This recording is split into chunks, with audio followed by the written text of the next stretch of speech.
আসেননি, বসান বসান। এখন রস পড়েনি বেশি,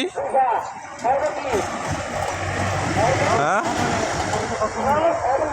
আগের মতো মনে পড়ে না না। কয় কেজি ওর এখন এক গেছে?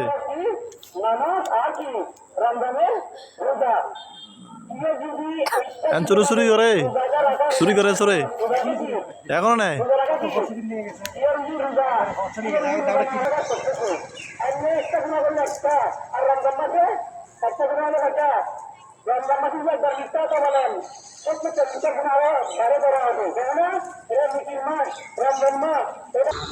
এই যে রাজু এই জায়গায় আসতে বসানো হয়ে গেছে, এটাতে বসাবে, ওইটা তো বসানো হয়ে গেছে। এই যে দেখুন রস পড়তেছে অল্প অল্প, টিপ টিপ টিপ করে রস পড়তেছে।